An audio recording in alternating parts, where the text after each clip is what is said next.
Welcome back to another Land Cruiser video. Today's on my 80 series Land Cruiser. I'm installing the Slee off-road spacers for the bump stops.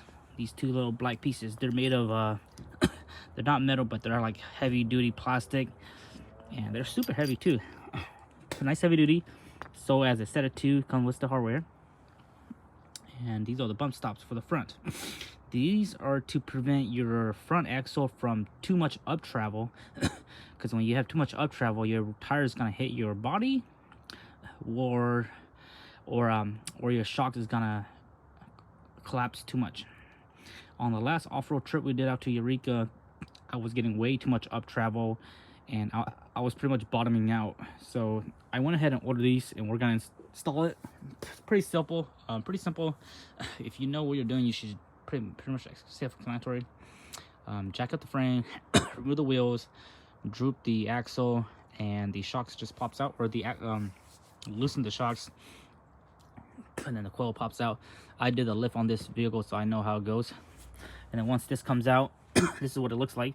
Originally it's like that, and then this bolt goes way down here. This is a 12 mil, goes down there, comes out, and then bolts into here, bolts into that piece.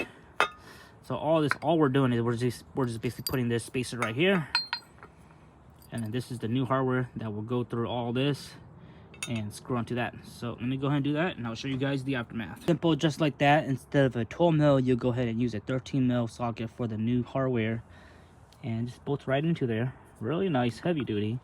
And I also do have the Metal Tech 1.5 inch spacers. So make sure you guys watch my lift video where I talked about all my lift setup on this Land Cruiser.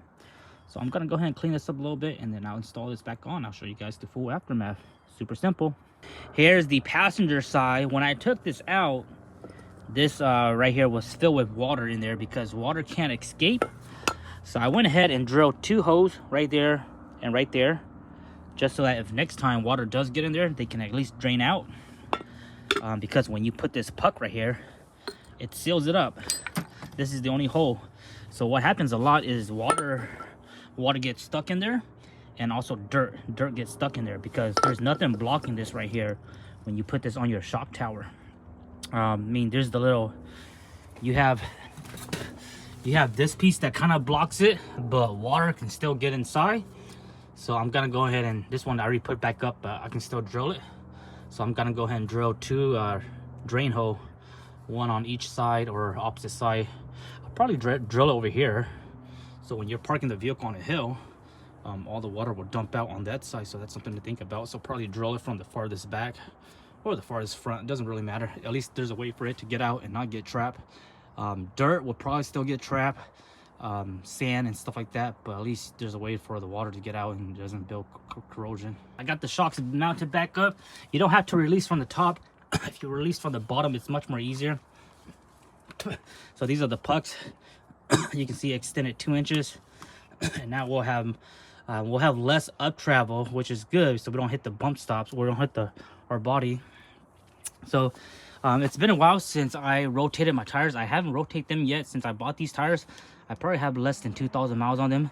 So I'm just gonna go ahead and rotate the fronts, and then once we get off the jack, I'll go ahead and switch from the front to back, just to make it easier, because I don't want to jack up the back, because my front's already jacked up and my driveway here is on a little incline, so it's not that safe. So I'm gonna go ahead and switch the front passenger's wheel. So like I said, well, if you're doing this job, there's other things you can do while you're here. So I'm just gonna rotate my tires, and then after that we'll go for a test drive. So that's what it looks like. Sleeve pucks, bump stops. Now I just need to go ahead and work on getting some rear bump stops for the back. We're out here at the mall shopping area here to do a quick test, and you can see we're flexing right here, and we still have a lot of room, lots of space. So I think I need more like a, I might need more like a 3-inch spacers up front. So the back is fully tucked in. So let me show you guys the front here. So you can see the front, we still have about 2 inches right here. Lots of space up here. And then you can see right here, still got about 2 inches, about 1.5 inches from here to the bottom of that axle.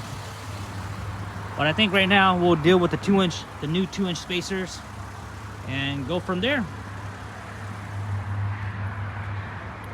I wish there was more of a steep hill that I can test on, but that's the steepest we got right here to articulate this Land Cruiser.